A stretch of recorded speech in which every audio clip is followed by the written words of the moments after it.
Siswi kelas 5 sekolah dasar di kota Pangkal Pinang menangis histeris saat dirundung oleh 4 teman sekelasnya.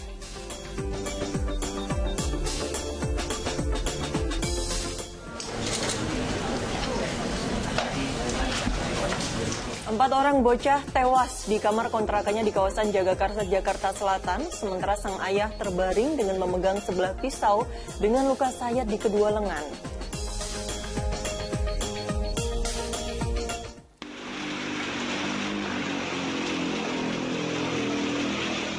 Di tengah guyuran hujan deras, sejumlah pemotor nekat menerobos banjir yang merendam ruas jalan raya Nanjung Marga Asih di Kabupaten Bandung, Jawa Barat.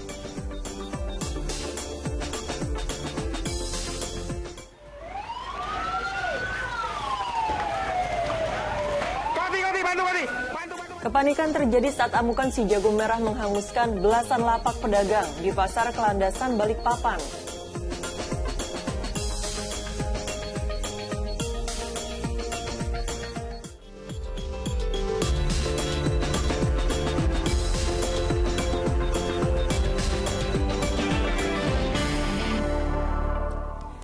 Halo, selamat pagi. Senang sekali saya Astra Channel Cinta kembali menjumpai Anda di Fokus Pagi. Hari ini hari Kamis 7 Desember 2023. Iya, seperti biasa dalam 1,5 jam ke depan kami hadir dengan rangkaian informasi dan peristiwa terbaru yang berhasil dihimpun tim redaksi kami hingga dini hari tadi.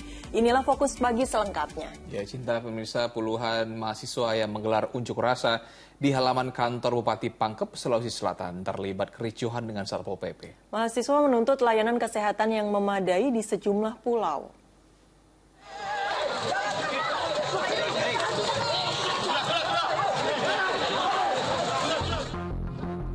Kericuhan terjadi saat puluhan mahasiswa terlibat aksi saling dorong dengan petugas Satpol PP di halaman kantor Bupati Pangkep pada Rabu.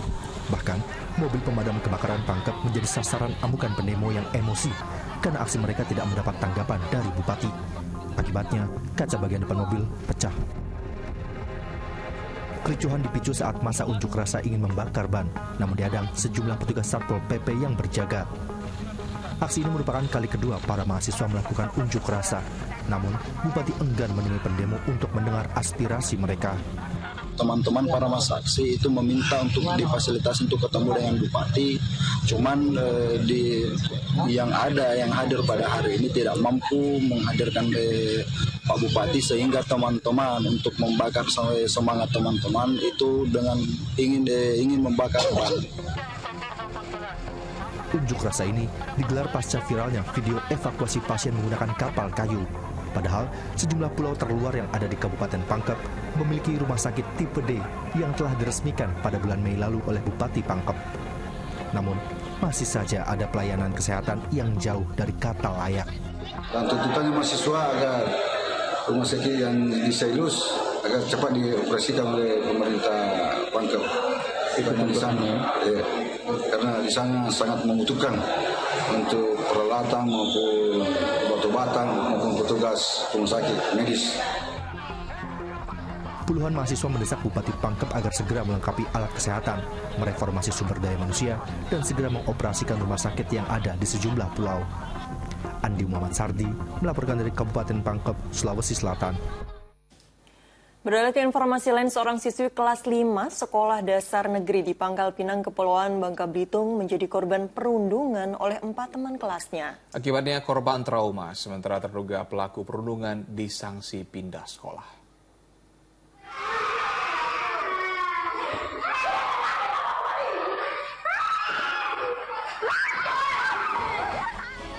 Siswi kelas 5 sekolah dasar di kota Pangkal Pinang ini menangis histeris saat dirundung oleh 4 teman kelasnya. Bahkan, aksi perundungan tak hanya dilakukan di dalam kelas, namun hingga keluar kelas.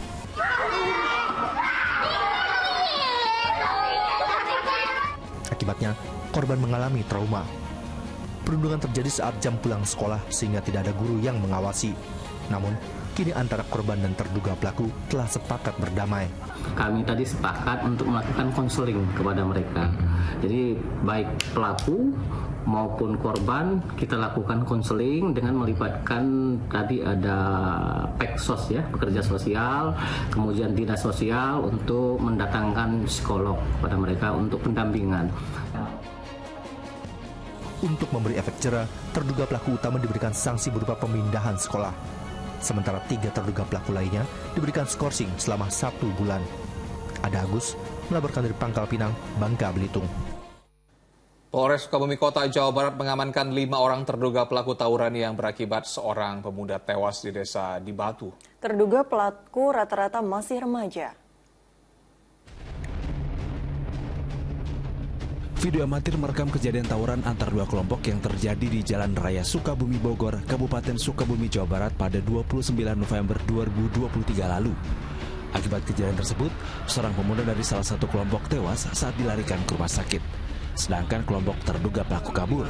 Salah satu eksekutor melarikan diri hingga ke Kabupaten Garut. Polisi telah menangkap 5 terduga pelaku tawuran. Miris, rata-rata mereka masih berusia di bawah umur. Dari penyidikan, 5 orang ini memiliki peran masing-masing yang menyebabkan tewasnya korban. Petugas juga mengamankan sejumlah barang bukti, diantaranya 4 pakaian terduga pelaku, 7 celurit, golok, samurai, 5 motor, dan 5 ponsel. Tawuran berawal saat kedua kelompok berencana tawuran melalui media sosial.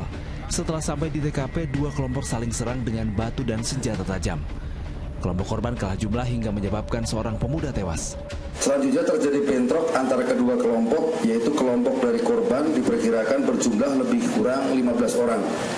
Namun yang turun dari sepeda motor sebanyak 3 orang, sedangkan kelompok pelaku berjumlah 10 orang, sehingga perkelahian tersebut tidak imbang. Dari 3 orang yang turun dikeroyok 10 orang. Para tersangka dijerat dengan pasal tentang kekerasan bersama-sama yang menyebabkan kematian dengan ancaman hukuman 12 tahun dan pasal tentang penganiayaan berat dengan ancaman penjara 7 tahun. Asep Didi melaporkan dari Kota Sukabumi, Jawa Barat. Pemirsa, 4 orang bocah tewas membusuk di dalam kamar kontrakan di kawasan Jagakarsa, Jakarta Selatan. Untuk mengungkap kasusnya, polisi langsung olah TKP dan memeriksa jenazah kakak beradik itu, sementara ibu korban menjalani perawatan diduga menjadi korban KDRT. Temuan jenazah 4 orang anak yang membusuk di kamar sebuah kontrakan yang terkunci menghebohkan warga kawasan Jagakarsa, Jakarta Selatan, Rabu sore. Awalnya warga curiga dengan bau tak sedap di sekitar tempat kontrakan yang dihuni seorang pria bersama istri serta 4 anaknya. Warga juga berjibaku untuk mengevakuasi ayah korban. Sementara ibu keempat bocah luka berat akibat diduga jadi korban kekerasan dalam rumah tangga. Istrinya sedang dirawat. Dirawat sejak kapan, Bu? Sejak hari Sabtu. Itu dirawatnya karena sakit apa, Bu? KDRT berat.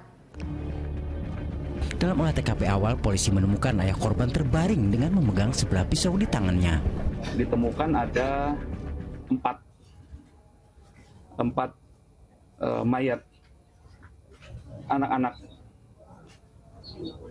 Berdasarkan hasil olah TKP, keempat mayat ini adalah anak-anak dari saudara P dan istrinya saudari D yang ditemukan berjejer di tempat tidur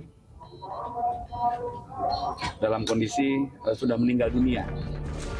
Tim Inafis dan Bidokes Polda Metro Jaya kembali olah TKP dan identifikasi jenazah keempat bocah kakak beradik ini selama beberapa jam. Petugas gabungan juga menyita sejumlah barang bukti. Petugas kemudian memboyong satu persatu jenazah keempat korban dengan mobil ambulans menuju Rumah Sakit Kramat Jati, Jakarta Timur untuk autopsi.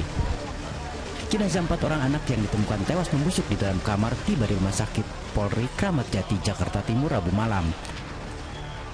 Petugas sedianya mengautopsi jasad mereka untuk memastikan penyebab kematiannya. Muhammad Subadri, Arifki, dan Johan Teruna melaporkan dari Jakarta. Evakuasi seorang pria yang mengalami serangan jantung dari lantai 2 rumahnya di kawasan Tambora, Jakarta Barat berlangsung dramatis. Korban harus diangkat menggunakan tandu dan diberi selang oksigen saat evakuasi berlangsung.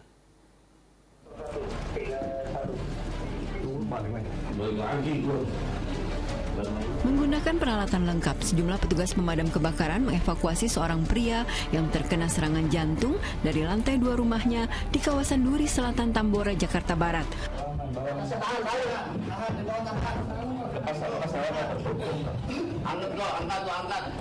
Korban yang tak bisa menggerakkan badannya membuat petugas harus ekstra hati-hati saat melakukan upaya evakuasi korban dengan tandu, apalagi kondisi ruang tangga rumah yang sempit. Kesulitannya adalah saat menuruni tangga, karena tangga sini aksesnya sempit ya, dari kesulitan. Namun dengan kerjasama tim yang baik, setelah diikat dengan aman, pasien lalu diturunkan bisa dengan selamat sampai ke unit ambulan. Sebelumnya, keluarga yang panik atas penyakit yang dialami korban sempat memanggil tim medis dan ambulans. Namun petugas medis kesulitan saat akan mengevakuasi korban yang memiliki bobot 80 kg. Setelah berhasil dievakuasi, ia selanjutnya dibawa ke Rumah Sakit Pelni untuk penanganan medis lebih lanjut. Jayadi melaporkan dari Jakarta. Seorang penumpang pesawat jurusan Surabaya Cengkareng, Jakarta terpaksa diamankan petugas keamanan Bandara Internasional Juanda, Surabaya. Penumpang tersebut diduga bercanda akan membawa bom ke dalam kabin pesawat. Pesawat milik Pelita Air dengan nomor penerbangan IP205 tujuan Surabaya, Jakarta Rabu siang gagal terbang dari landasan Bandara Internasional Juanda, Surabaya. Hal tersebut terjadi setelah kru pesawat melaporkan adanya ancaman bom dari seorang penumpang di dalam pesawat. Pihak keamanan bandara langsung melakukan pemeriksaan terhadap penumpang berikut barang bawaannya serta bagasi. Akhirnya diamankan seorang laki-laki yang diduga sebagai pelaku pengancaman bom. Dari pemeriksaan sementara yang bersangkutan mengakui ancaman bom tersebut hanya bercanda saat pesawat berjalan menuju landasan pacu, namun terdengar kru pesawat. Hingga Rabu malam, pria ini masih dalam pemeriksaan Polisi Militer Angkatan Laut Juanda.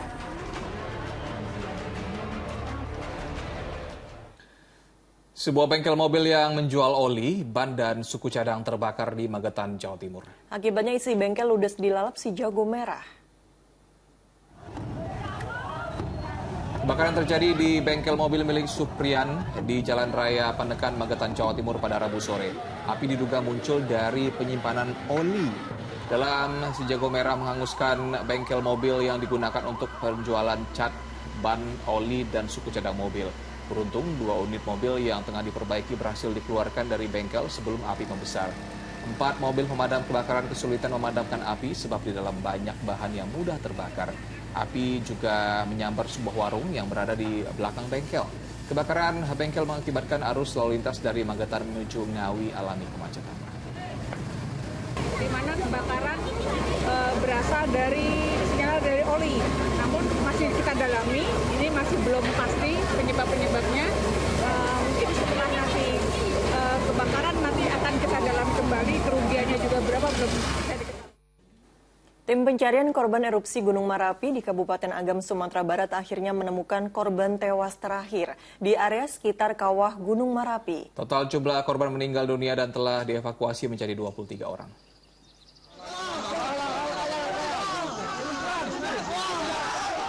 Tim SAR gabungan TNI, Polri, dan relawan akhirnya berhasil menemukan korban terakhir yang terdata dalam kondisi tak bernyawa Selasa petang. Jasad Siska Afrina, mahasiswi berusia 22 tahun, asal Kabupaten Solok Selatan, ditemukan di daerah sekitar kawah gunung.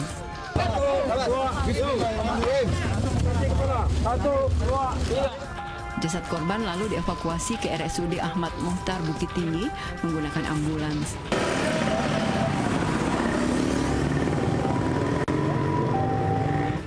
Keluarga korban yang telah menunggu kedatangan jenazah di rumah sakit hanya bisa pasrah. Korban berangkat ke Bukit Tinggi Sabtu lalu. Ini baru mau lihat kabarnya. Tanggal 2 dia naik. Saya cuma tahu itu aja. Masih tahu?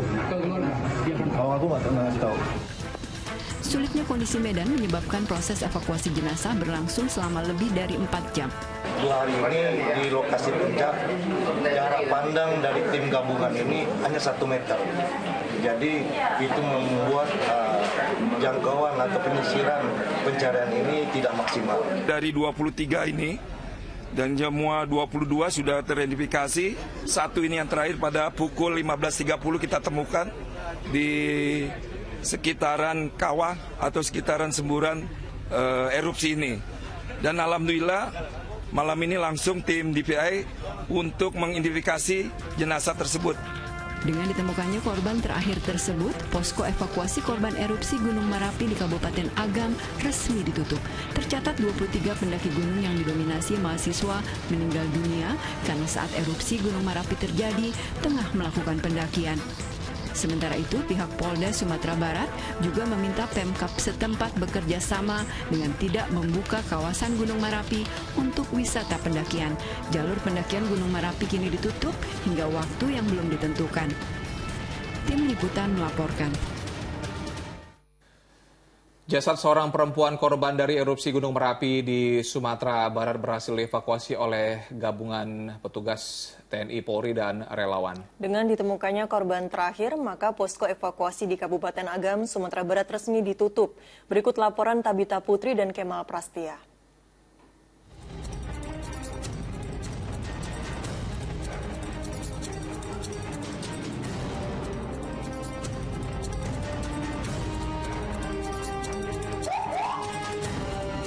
Malam hari ini tim SAR gabungan TNI, Polri, dan Pemkab setempat ini berhasil menemukan satu korban terakhir yang terdaftar yang melakukan pendakian ke Gunung Merapi di Sumatera Barat, di mana korban ini sebelumnya dinyatakan menghilang, tapi pada malam hari ini korban berhasil ditemukan dalam kondisi meninggal dunia. Artinya korban ini, satu korban menambah jumlah korban yang meninggal dunia akibat erupsi Gunung Merapi di Sumatera Barat yang terjadi pada hari Minggu kemarin, dengan total korban meninggal dunia ada sebanyak 23 korban. Untuk situasi ataupun kondisi dari korban sendiri ditemukan di dekat kawah dan saat ini pun sudah mengarah ke Rumah Sakit Ahmad Muhtar untuk menjalani identifikasi oleh tim DVI di pos antemortem yang ada di sana sebelum diserahkan kepada pihak keluarga. Dan keterangan dari Wakapolda Sumatera Barat sendiri menyampaikan bahwa untuk malam hari ini posko evakuasi resmi ditutup di Kabupaten Agam, Sumatera Barat, tapi untuk anggota keluarga yang merasa ataupun keluarga yang merasakan anggota keluarga mereka yang melakukan pendakian di kawasan Gunung Merapi hingga saat ini belum pulang masih bisa menyampaikan atau memberikan data atau informasi kepada pihak dan juga petugas di sana agar nantinya akan diteliti. Nah, kemudian Wakapolda sendiri menyampaikan bahwa akan ada opsi evaluasi yang akan disampaikan untuk memeriksa beberapa pihak dan juga posko-posko yang ada terkait dengan keadaan dari Gunung Merapi yang seharusnya dalam kondisi waspada, tapi masih diperbolehkan beberapa pendaki untuk melakukan pendakian. Tentu saja tadi Wakapolda pun menyampaikan bahwa pendakian ini dilarang sampai dalam waktu yang tidak dapat ditentukan, mengingat di akhir tahun ini apalagi pada momen malam Natal dan juga Tahun Baru ada banyak sekali biasanya pendaki yang melakukan kegiatan pendakian ke Gunung Merapi. Kali ini ditutup dan tentu saja tadi ada beberapa Pemkab setempat yang diberikan arahan agar nantinya tidak memperbolehkan apapun jenisnya pendakian ini dilakukan. Dari Sumatera Barat, Tabita Putri, Kemal Prastia melaporkan.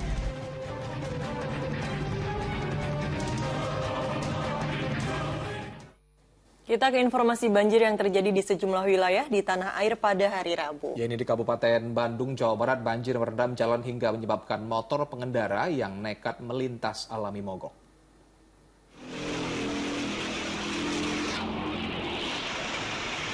Di tengah guyuran hujan deras, sejumlah pemotor nekat menerobos banjir yang merendam ruas jalan raya Nanjung Marga Asih di Kabupaten Bandung, Jawa Barat. Tak sedikit motor alami mogok hingga harus didorong untuk menepi karena mengalami mati mesin akibat ketinggian air mencapai 40 cm.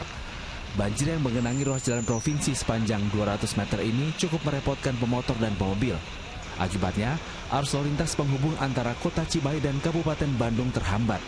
Banjir diakibatkan meluapnya air dari beberapa titik saluran atau drainase yang tersumbat. 40-an ya? Emang udah sering lewat sini? Tadi dia tahu bokap. Oh. Oke, mau kemana sih, Kang? Mau kemana? Ciamplas Lilin.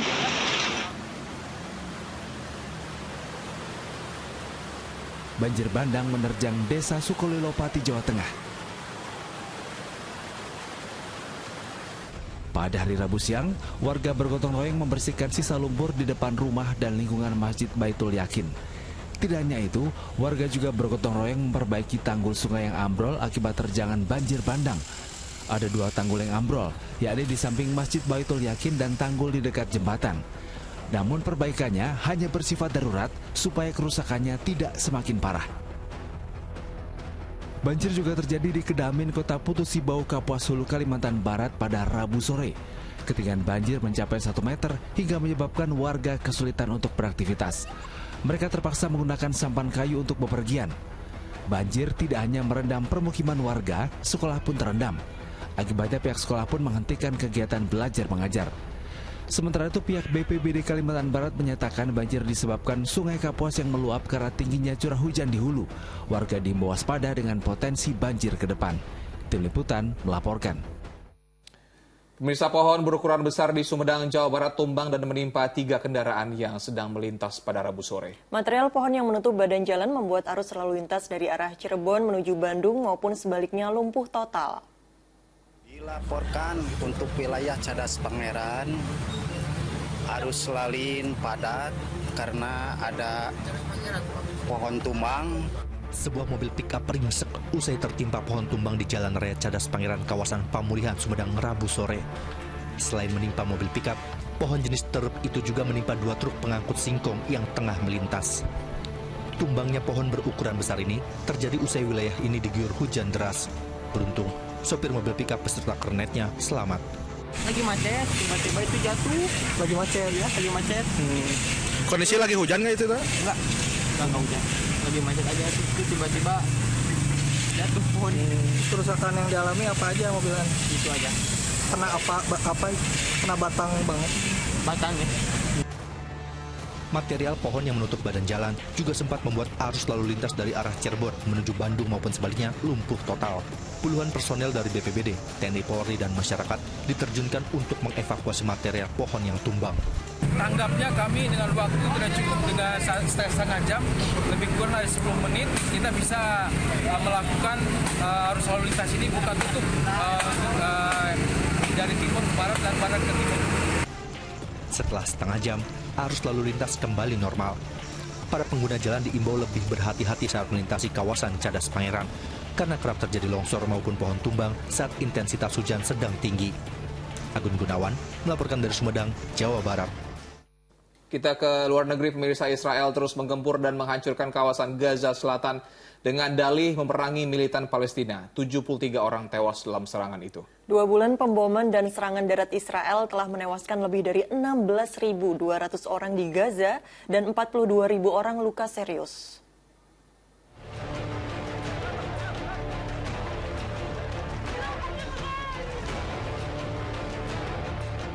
Jet-jet Israel menargetkan kota Khan Yunis di jalur Gaza Selatan dari Rabu dengan alasan menumpas militan Palestina. Asap pekat dan debu membubuk ke udara setelah serangan udara. Kementerian Kesehatan di Gaza memastikan sejak Rabu pagi rumah sakit telah menerima 73 jenazah dan 123 orang lainnya luka-luka. Bahkan ada sebagian warga terjebak hingga tertimbun reruntuhan, sementara yang lainnya terpaksa kembali ke pengungsian untuk menyelamatkan diri. Pertempuran sengit ini juga menghalangi penyaluran bantuan makanan, air, dan obat-obatan, dan berdampak pada krisis kemanusiaan yang kian parah. Sementara para pelayat menggelar doa bersama sekitar jenazah di luar sebuah rumah sakit di kota Deir al-Balah di Gaza Tengah pada Rabu, setelah serangan Israel di wilayah tersebut. Lusinan jenazah berada di rumah sakit Al-Aqsa, termasuk mereka yang tewas dalam serangan udara yang menghantam sebuah rumah pengungsian di kota tersebut. Kementerian Kesehatan memastikan dalam 2 bulan pemboman dan serangan darat Israel telah menewaskan lebih dari 16.200 orang di Gaza. Kebanyakan dari mereka merupakan wanita dan anak-anak dan melukai lebih dari 42.000 orang. Tim Liputan melaporkan. Seorang pelajar SMK di Subang, Jawa Barat meninggal dunia diduga akibat dianiaya oknum anggota polisi. Fokus Pagi segera kembali bersama Asran Syadi.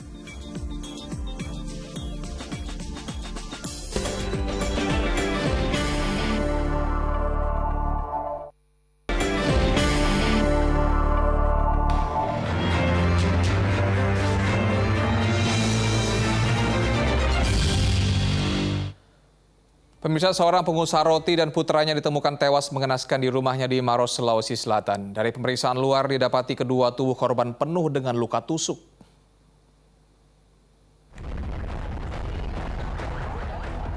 Polisi mengevakuasi jenazah pengusaha roti dan putranya yang tewas dibunuh di rumahnya di Jalan Poros Maros, Makassar, Kecamatan Turikale, Maros, Sulawesi Selatan, Rabu pagi. Keduanya ditemukan dalam keadaan bersimbah darah di lantai 2 rumah toko berlantai 3 itu. Di tubuh kedua korban didapati sejumlah luka tusuk. Kira-kira jam berapa kejadiannya itu, Pak? Pas sembahyang subuh. Sholat subuh. Ada berapa yang meninggal, Pak? Dua. Informasinya sampai bisa meninggal dunia itu karena apa, Pak? Cekcok atau gimana? Tusukan mungkin. Oh, ada bekas tusukan benda tajam ya, Pak? Di kedua korban, Pak? Peristiwa itu diketahui setelah salah seorang anak korban saat mendengar keributan mengintip ke ruang tamu yang berada di bawah kamar tidurnya. Dan terlihat ayah serta kakaknya sudah tersungkur bersimbah darah. Ia lalu langsung menghubungi saudaranya dan polisi.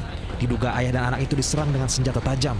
Ditemukan tadi sekitar pukul 4.30 di ruko ini. Kita mendapatkan informasi ini langsung dari keluarga korban, dan alhamdulillah setelah kita mendapatkan informasi itu, teman-teman dari Polres Maros, Polsek Turikale, dan juga langsung di backup oleh Resmob Polda Sulsel, kita langsung melakukan olah TKP. Untuk mengungkap motif dan pelaku pembunuhan, polisi melakukan olah TKP untuk mendapatkan alat bukti. Selain itu, sejumlah saksi juga dimintai keterangan. Raisa Habu melaporkan dari Kabupaten Maros, Sulawesi Selatan. Mayat seorang pria ditemukan membusuk dalam sebuah mobil sedan di halaman parkir stasiun kereta api Bandung. Diduga jasad pemuda itu sudah 4 hari berada di dalam mobil. Tim Inafis Polrestabes Bandung melakukan olah tempat kejadian perkara di lokasi penemuan jasad seorang pria dalam sebuah mobil sedan di halaman parkir stasiun kereta api Bandung. Saat diperiksa polisi, kondisi pemuda itu mengenaskan dalam keadaan membusuk. Diduga mayat pria itu sudah 4 hari di dalam mobil. Jenazah pertama kali ditemukan oleh petugas kebersihan stasiun Bandung pada Rabu pagi setelah mencium bau tak sedap dari dalam mobil. Saat dilihat dari kaca mobil, terdapat gumpalan darah di bawah sedan. Temuan itu lalu dilaporkan ke petugas keamanan stasiun Bandung dan selanjutnya diteruskan ke aparat kepolisian. Dari data petugas parkir, kendaraan masuk area parkir pada Sabtu malam 2 Desember lalu. Ditemukan di dalam mobil satu sosok pria yang sudah meninggal dunia. Kita melihat daripada karcis yang bersangkutan pada 3 hari yang lalu. Polisi masih menyelidiki penyebab kematiannya. Guna kepentingan lebih lanjut, jasad korban dibawa ke Rumah Sakit Sartika ASI untuk dilakukan autopsi. Muhammad Rizal melaporkan dari Bandung, Jawa Barat. Seorang pelajar SMK di Subang, Jawa Barat meninggal dunia diduga akibat dianiaya oknum anggota polisi. Hasil penyelidikan Polres Subang akhirnya menetapkan seorang polisi berpangkat Ajun Inspektur 2 sebagai tersangka. Warga desa Rancadaka, Kecamatan Pusaka Nagara, Subang, Jawa Barat menggelar sholat sebelum jenazah Adlia Wahir dimakamkan Selasa siang. Jasad pelajar berusia 15 tahun itu dimakamkan di pemakaman umum desa Rancadaka, diiringi isak tangis keluarga dan kerabat. Sebelum meninggal dunia, korban sempat dirawat di Rumah Sakit Siloam, Purwakarta karena mengalami luka memar di bagian kepala. Ia diduga dianiaya seorang oknum polisi pada Minggu 3 Desember 2023. Terus jatuh, yang duanya tuh, temennya yang duanya bisa lari. Kalau adik saya jatuh ke sawah, nangis, duduk sambil kayak gini nangis, manggil Heru, tolong, manggil temennya tuh. Tapi temennya ninggalin. Terus adik saya tiba-tiba kayak gitu. Setelah menjalani serangkaian penyelidikan, Polres Subang akhirnya menetapkan Aibda Wawan yang bertugas di Polsek Pusaka Nagara sebagai tersangka. Peristiwa itu berawal ketika tersangka hendak mencegah korban dan 5 rekannya yang hendak tawuran. Setelah berhasil menangkap korban, oknum polisi itu sempat melayangkan pukulan pada kepala korban karena dinilai berbelit-belit saat dimintai keterangan. Jadi untuk pidananya, untuk Undang-Undang Perlindungan Anak pasal 80 ini, ancaman hukuman paling berat adalah 15 tahun. Untuk kode etiknya? Untuk kode etik, ancaman paling berat adalah PTDH. Polisi telah mengamankan sejumlah alat bukti termasuk senjata tajam dan motor yang digunakan korban. Zainal Arifin melaporkan dari Subang, Jawa Barat. Pelaku pembacokan pada seorang pria di Banyuwangi, Jawa Timur hari Selasa lalu akhirnya berhasil diringkus polisi. Pelaku rupanya sakit hati ketika ditegur oleh pamannya. Pria yang sedang berjalan kaki ini tak menyangka pelariannya terendus oleh polisi. Warga Dusun Kepatihan Curing, Banyuwangi, Jawa Timur itu sempat melawan saat akan ditangkap di Jalan Raya Kaliboyo, Kecamatan Purwoharjo. Lelaki bernama Sugiono ini menjadi buronan polisi karena diduga pelaku pembacokan terhadap pamannya pada Selasa lalu. Korban mengalami luka parah akibat bacokan senjata tajam. Diduga ia nekat menganiaya pamannya lantaran sakit hati, ditegur oleh korban. Kemudian pelaku kita bawa ke Polsek Celuring dan langsung dilakukan interogasi. Interogasi awal, pelaku mengakui menyerang korban dengan menggunakan sebelah celurit. Kemudian menganiaya tubuh korban. Ada motifnya mungkin? Dia hasil interogasi yang kami lakukan bersama Kanit Reskrim sakit hati terhadap korban. Korban saat ini masih menjalani perawatan di Rumah Sakit Graha Medika Gambiran. Akibat perbuatannya, tersangka terancam hukuman 5 tahun penjara. Taufik Ferdiansyah melaporkan dari Banyuwangi, Jawa Timur. Dua pria terduga pelaku penganiayaan terhadap seorang pelajar berkebutuhan khusus di kawasan Cakung, Jakarta Timur berhasil diringkus. Salah satu terduga pelaku merupakan residivis kasus penganiayaan dengan modus yang sama. Dua pria pengamen ini ditangkap aparat di Jalan Raya Bekasi, Pulau Gebang, Cakung, Jakarta Timur. Keduanya merupakan terduga pelaku penganiayaan terhadap seorang pelajar penyandang tunarungu dan tunawicara pada 15 November lalu. Diduga salah satu terduga pelaku tersinggung lantaran diacuhkan saat mengamen di depan korban yang berkendara sepeda motor. Kedua terduga lalu menganiaya korban hingga terluka di bagian pelipis. Seorang rekan pelaku pun masih diburu polisi. Kedua tersangka dijerat pasal 170 tentang penganiayaan dengan ancaman hukuman penjara selama 5 tahun. Pada saat ngamen, pelaku ini merasa kecewa karena tidak dihiraukan oleh korban. Karena memang korban notabene tidak bisa mendengar dan tidak bisa bicara atau tunarungu.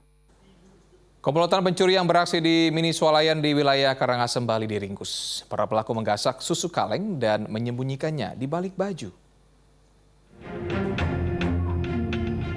Dalam rekaman kamera pengawas terlihat komplotan pelaku pencurian beraksi di salah satu mini swalayan di Jalan Ahmad Yani, Karangasem, Bali 24 November 2023. Para tersangka berbagi peran, ada yang bertugas mengelabui karyawan, mengawasi dan mencuri susu kaleng. Susu kaleng kemudian disembunyikan di balik baju para pelaku, lalu kabur menggunakan mobil yang sudah menunggu di parkiran. Setelah menerima laporan dari karyawan mini swalayan, Polres Karangasem akhirnya menangkap para tersangka. Mereka menggunakan baju yang long dress, cara ngambilnya salah satu susu ini dijepit di paha dan dibawa keluar dan dimasukkan ke mobil. Para tersangka saat ini mendekam di ruang tahanan Polres Karangasem dan dijerat dengan pasal 363 KUHP dengan ancaman pidana maksimal 7 tahun penjara. Arianto Hutapea melaporkan dari Karangasem, Bali. Sepeda motor sport milik pembuat tempe yang terparkir di dalam rumah di Semanan, Kalideres, Jakarta Barat, raib digasak kawanan pencuri. Selain itu, CCTV juga merekam pencurian sepeda motor milik seorang wasit pertandingan sepak bola Liga 3 di Mojokerto, Jawa Timur. Komplotan pencuri terekam kamera CCTV saat mencuri motor milik seorang wasit pertandingan sepak bola Liga 3 yang terparkir di sebuah hotel di Jalan Raya Gajah Mada, Mojokerto, Jawa Timur. Dalam hitungan detik, pencuri merusak kunci motor tanpa diketahui penjaga hotel dan langsung membawa kabur motor korban. Pencurian terjadi pada hari Selasa subuh dan baru diketahui korban usai mengikuti rapat perangkat pertandingan Liga 3. Meski aksi pencurian motor ini terekam jelas CCTV, namun korban maupun karyawan hotel tidak mengenali pencuri. Peristiwa ini telah dilaporkan kepada pihak kepolisian. Kelihatannya itu 2 orang, jadi dia kesini itu berhenti di sebelah timurnya berjalan lewat depannya kasir di sambal hijau, baru ambil. Nah, goncengan itu yang satu ngambil, yang satu nunggu. Kamera CCTV merekam kejadian saat pencuri dengan santai memasuki rumah milik salah satu pembuat tempe di kawasan sentra permukiman perajin tahu tempe di Semanan, Kalideres, Jakarta Barat. Salah satu pencuri menggunakan kunci letter T untuk merusak kontak kunci sepeda motor sport milik korban. Hanya dalam hitungan beberapa menit saja, para pencuri membawa kabur sepeda motor korban dari lokasi. Keduanya membawa sepeda motor korban dengan cara didorong menggunakan kaki. Anak saya yang cewek itu si Nabila, motor di situ, terus di situ sama orang, dia nengok ke belakang, motornya nggak ada, terus dia masuk ke dalam, teriak, motornya nggak ada. Aksi pencurian di sekitar permukiman pembuat tahu tempe tersebut bukanlah pertama kali terjadi. Dalam sebulan terakhir sudah 3 kali motor hilang dicuri. Pemilik motor berharap sepeda motornya dapat kembali dan pelaku segera ditangkap. Tim Liputan melaporkan. Kepanikan terjadi saat amukan si jago merah menghanguskan belasan lapak pedagang di Pasar Kelandasan, Balikpapan. Fokus Pagi Sira kembali bersama Nurul Cinta. Bantu. Sini bang,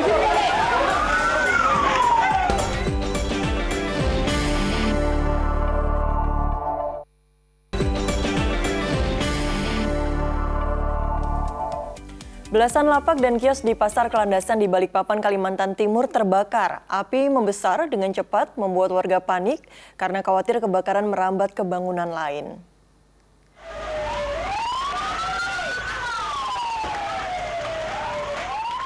Kobaran api tiba-tiba muncul dari sela bangunan lapak pedagang di Pasar Kelandasan, Balikpapan, Rabu petang.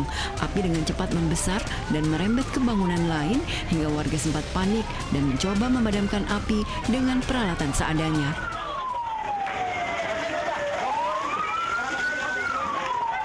Petugas pemadam kebakaran yang tiba di lokasi langsung berjibaku lakukan pemadaman. Bantu. Sini bang, Namun material bangunan yang rata-rata terbuat dari kayu membuat api dengan cepat meluas. Dalam waktu relatif singkat, 16 lapak hangus terbakar. Dinas Perdagangan setempat meminta agar area blok yang terbakar sementara tidak digunakan menunggu lapak-lapak yang hangus usai diperbaiki.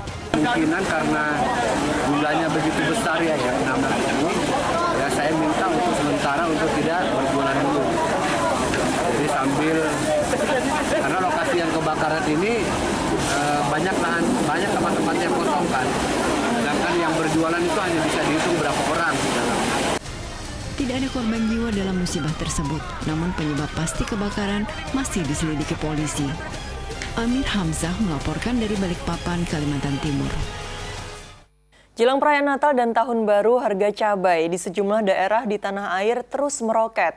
Seperti di pasar tradisional Rawasari Cempaka Putih, Jakarta Pusat, harga cabai rawit merah meroket hingga menyentuh Rp120.000 per kilogram atau nyaris setara dengan harga daging sapi. Harga cabai rawit merah di Pasar Rawasari Cempaka Putih, Jakarta Pusat terus meroket pada hari Rabu. Dari semula dijual dengan harga Rp50.000 hingga Rp70.000 per kilogram, kini mencapai Rp120.000 per kilogram. Harga cabai yang nyaris setara dengan harga daging sapi membuat para konsumen menjerit lantaran pengeluaran mereka menjadi jauh lebih tinggi dari biasanya. Untuk menekan pengeluaran belanja yang tinggi, konsumen terpaksa mengurangi jumlah pembelian. Sementara pedagang harus mengurangi stok penjualan cabai yang biasanya mencapai 10 kg, kini hanya 5 kg. Mahalnya harga cabai di pasaran berdampak kepada penjual makanan. Di kawasan Palmerah, pedagang ayam penyet sambal ijo mengalami penurunan keuntungan hingga 50%. Hal ini karena harga cabai rawit hijau yang naik dalam sebulan terakhir. Semula cabai rawit hijau dibeli per kilogram dengan harga Rp40.000 hingga Rp50.000. Saat ini dijual dengan harga Rp65.000 per kilogram. Pedagang makanan yang menggunakan cabai sebagai bahan utamanya harus memutar otak agar jualannya tetap laku tanpa merubah rasa atau porsi yang diberikan kepada pembeli. Harga cabai di pasar tradisional Anyar, Kota Tangerang melonjak tajam. Seperti harga cabai rawit misalnya yang biasa dijual seharga Rp50.000 per kilogram, saat ini tembus hingga Rp100.000 per kilogram. Harga cabai keriting yang biasanya sekitar Rp45.000 saat ini menjadi Rp90.000 per kilogram. Pedagang mengaku sudah 4 bulan harga cabai alami kenaikan yang disebabkan faktor cuaca buruk dan jelang perayaan Natal dan Tahun Baru.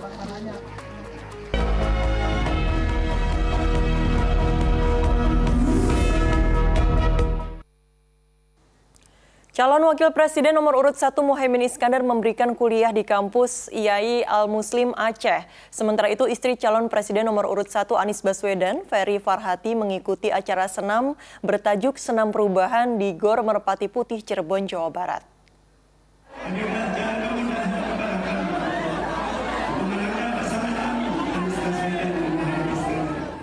Menggelar safari politik, Ferry Farhati, istri calon presiden nomor urut 1 Anies Baswedan, mendatangi acara yang digelar Partai Keadilan Sejahtera yang dihadiri sekitar 500 ibu-ibu.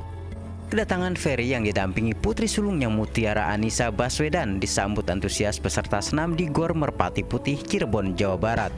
Dalam sambutannya, Ferry mengajak masyarakat untuk menjaga kesehatan dengan cara yang mudah dalam mengakses layanan kesehatan.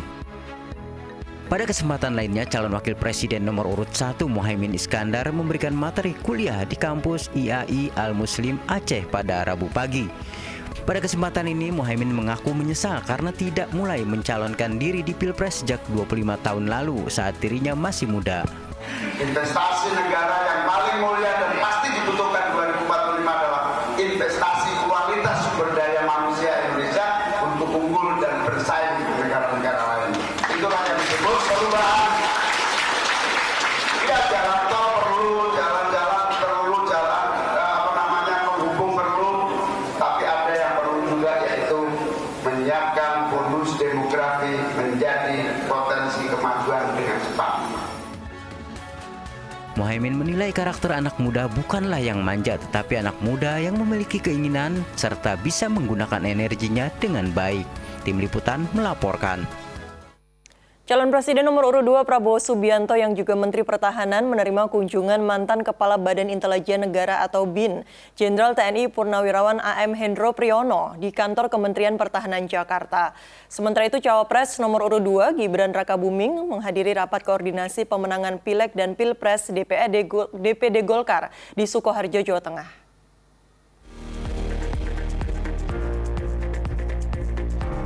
Calon Presiden Prabowo Subianto yang juga Menteri Pertahanan Selasa siang menerima kunjungan mantan Kepala Badan Intelijen Negara atau BIN Jenderal TNI Purnawirawan AM Hendro Priyono di kantor Kementerian Pertahanan. Prabowo dan Hendro Priyono selanjutnya melakukan perbincangan di ruang kerja didampingi asisten khusus Menhan bidang manajemen pertahanan Letjen Purnawirawan Syafri Samsudin. Calon Wakil Presiden Gibran Rakabuming Raka hadir di tengah rakor pemenangan Pileg dan Pilpres DPD Golkar se-Jawa Tengah. Kehadirannya mendapat sambutan dari ribuan kader Golkar yang ingin meminta foto bersama. Gibran juga disambut Ketua Umum Partai Golkar Airlangga Hartarto dan sejumlah pengurus DPP Partai Golkar. Airlangga Hartarto mencanangkan target perolehan suara Golkar meningkat di Pileg mendatang. Sedangkan untuk memaksimalkan perolehan suara pasangan Capres-Cawapres Prabowo Gibran yang diusung Golkar, ia akan mengoptimalkan mesin partai untuk mendulang suara sebanyak-banyaknya. Yang penting menang. Yang penting menang, betul Pak. Berapa persen Pak mungkin prediksinya? Kita tidak prediksi persen, tapi yang penting menang. Dengan kehadiran kalau untuk partai sih kita targetnya 20% secara nasional. Tim Liputan melaporkan. Calon Presiden nomor urut 3 Ganjar Pranowo kembali belusukan ke sejumlah pasar di Kalimantan Timur. Pada kesempatan kali ini Ganjar berkunjung ke Pasar Lowakulu, Kutai Kartanegara untuk menyapa masyarakat sekaligus mengecek harga kebutuhan pokok.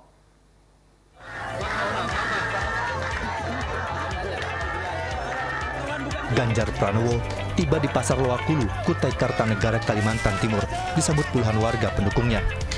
Usai menyapa, Ganjar menemui dan menyerap aspirasi pedagang yang ada di pasar.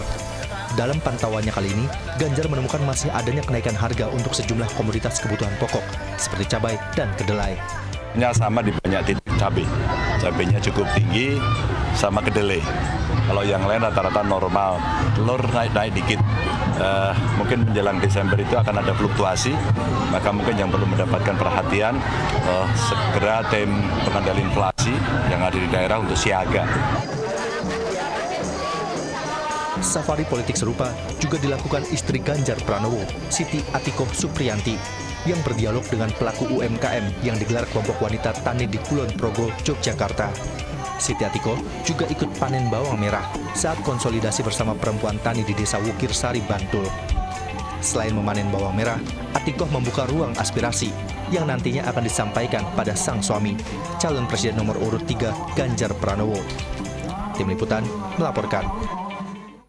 Komisi Pemilihan Umum melakukan finalisasi terkait mekanisme format debat Capres dan Cawapres. KPU memastikan debat khusus antara calon wakil presiden atau Cawapres tetap akan ada.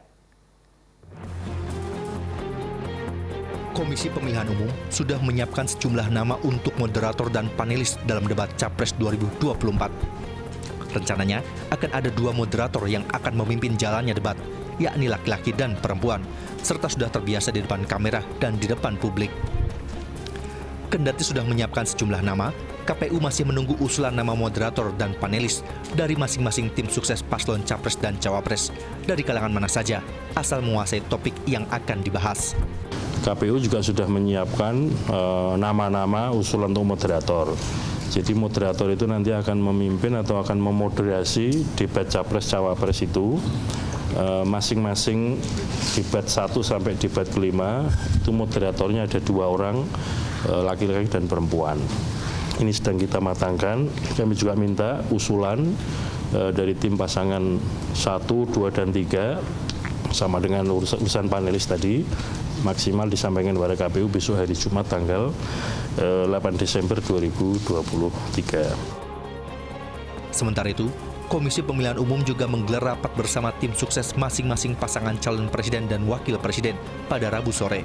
Rapat yang digelar untuk membahas mekanisme debat Capres dan Cawapres ini berlangsung tertutup selama 1 jam. Nantinya, porsi debat untuk Capres sebanyak 3 kali, sementara untuk Cawapres sebanyak 2 kali.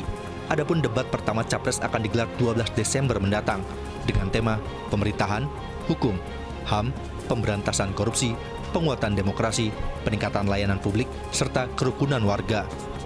Auriga Agustina dan Ade Fatoni melaporkan dari Jakarta. Sejumlah pimpinan lintas agama berkumpul untuk menyerukan situasi damai di tengah persaingan pada kontestasi pemilu 2024 mendatang. Selain mengimbau tetap menjaga persatuan dan kesatuan, para pimpinan lintas agama juga mendorong terwujudnya rekonsiliasi nasional dan keakraban antar para pemimpin bangsa. Didasari rasa keprihatinan yang mendalam terhadap kondisi kebangsaan jelang digelarnya pemilu serentak 2024, sejumlah pimpinan lintas agama yang tergabung dalam Forum Peduli Indonesia Damai berkumpul di Aula Gereja Katedral Jakarta Pusat Rabu sore. Dalam pernyataan sikapnya yang dibacakan secara bergantian, mereka menyerukan agar situasi Indonesia tetap damai di tengah suasana riuh politik nasional. Selain meminta tetap menjaga persatuan dan kesatuan, para tokoh agama ini juga mendesak agar pemilu 2024 berjalan tepat waktu, aman, damai, jujur, adil, dan bebas rahasia. Itulah kita hari ini mengharapkan Indonesia tetap damai, Indonesia tetap nyaman, betapapun ada riuh-riuh apapun yang terjadi dalam politik atau dunia sosial ataupun dunia usaha terjadi apapun, kita pimpinan-pimpinan agama menghimbau dan menyerukan untuk tetap damai. Para tokoh lintas agama juga mendorong terwujudnya rekonsiliasi nasional serta keakraban di antara para pemimpin bangsa, pemimpin agama, dan pemimpin politik demi terciptanya kehidupan demokrasi yang beretika. Abdul Haris melaporkan dari Jakarta. Saksikan debat Capres dan Cawapres Pemilu 2024 tahap 1, Hukum, HAM, Pemerintahan, Pemberantasan Korupsi dan Penguatan Demokrasi, Selasa 12 Desember pukul 18.00 waktu Indonesia Barat live di Indosiar. Dan pemirsa, kita jeda sejenak, sejumlah informasi lain masih akan hadir, diantaranya bayi berusia 1 bulan di Serang, Banten, terluka akibat gigitan dan cakaran monyet. Fokus Pagi segera kembali.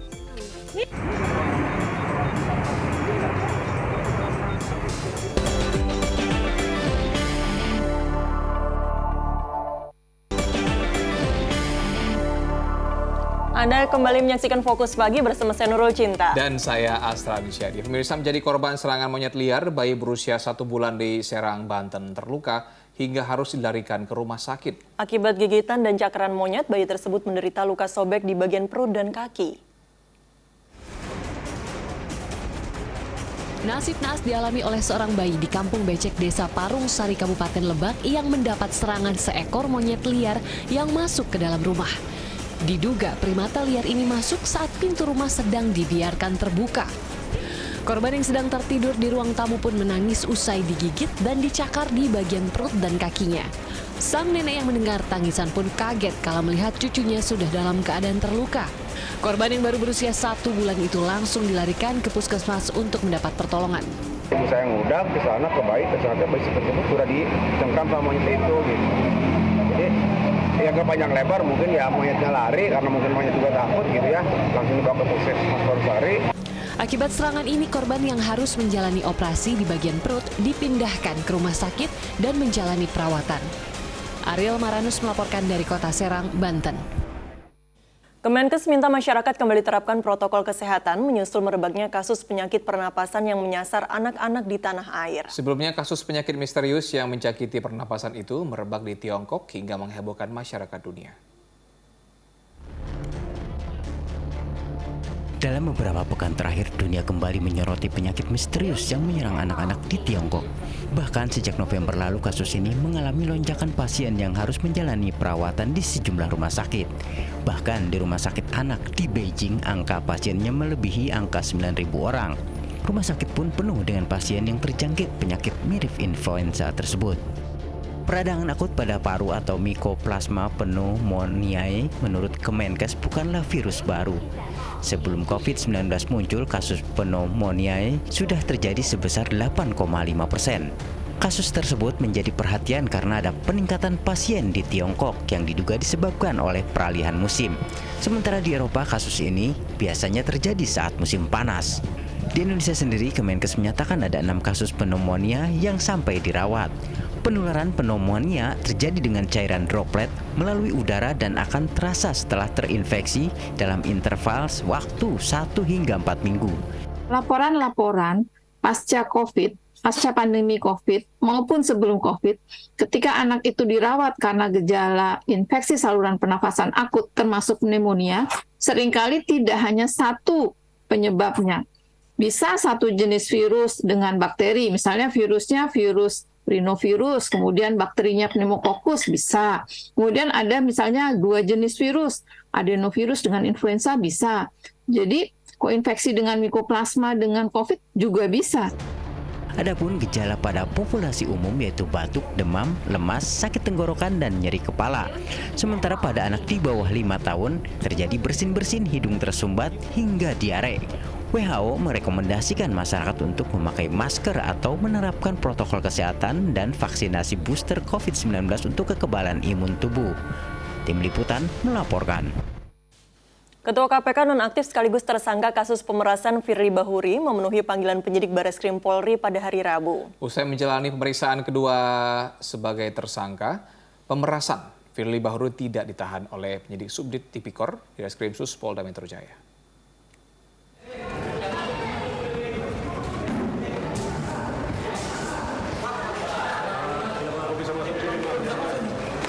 Firly Bahuri tiba di gedung Bareskrim Polri pada Rabu pagi. Ia langsung menuju ruang penyidikan Direktorat Tindak Pidana Korupsi Bareskrim Polri.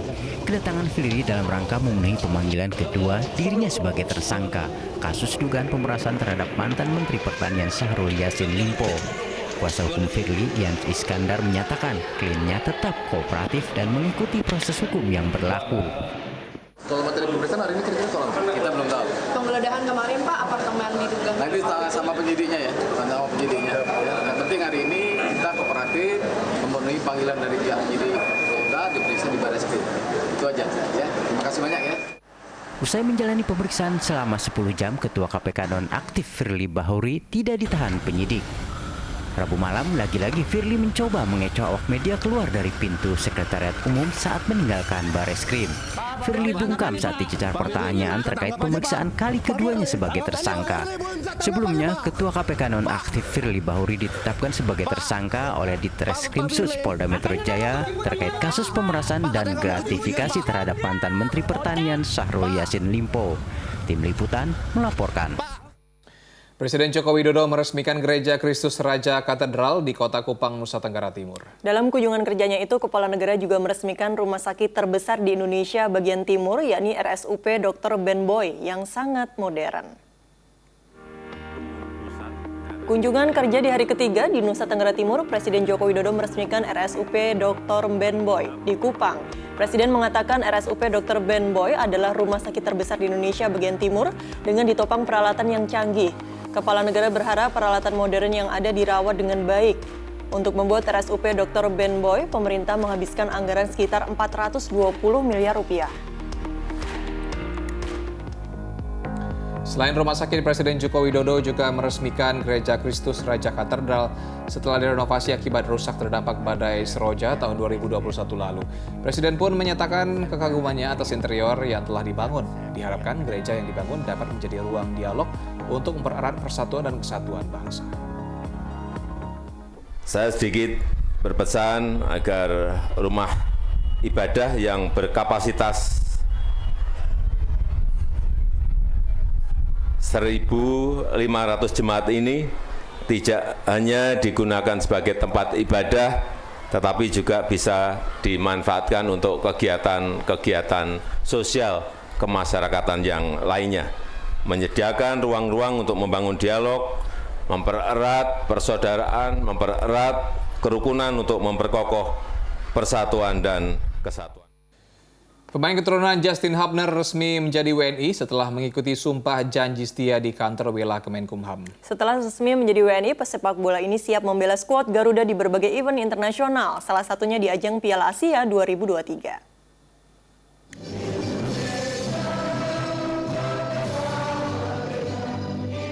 Calon pemain timnas sepak bola Indonesia, Justin Hubner, baru saja selesai mengikuti rangkaian pengambilan sumpah warga negara Indonesia di kantor wilayah Kementerian Hukum dan Hak Asasi Manusia atau Kanwil Kemenkumham, Cawang, Jakarta Timur, Rabu siang. Justin mengikuti sumpah WNI selama 30 menit dengan mendengarkan lagu Indonesia Raya secara khidmat saat dikumandangkan. Justin menyebut bahwa dirinya akan siap maju ke Piala Asia 2023 yang akan berlangsung di Qatar pada bulan Januari hingga Februari 2024 mendatang, hingga berbagai event internasional lainnya untuk membela skuad Garuda. I feel like Indonesia, the support here is much bigger than in Holland, and I think we have a really good generation, so we can achieve a lot of things with this generation. And just I'm really happy to play and proud to play for Indonesia. Kehadiran bek 20 tahun ini diprediksi menjadi tambahan positif bagi skuad timnas Indonesia mengingat ia merupakan kapten Wolves U21 yang menjadi andalan di Premier Liga 2 musim ini. Justin Hubner menyusul sejumlah pemain keturunan yang sudah dinaturalisasi lebih dulu seperti Jordi Amat, Saine Patinawa, dan Sandy Walsh. Cira Caniago dan Tikno Handoko melaporkan dari Jakarta.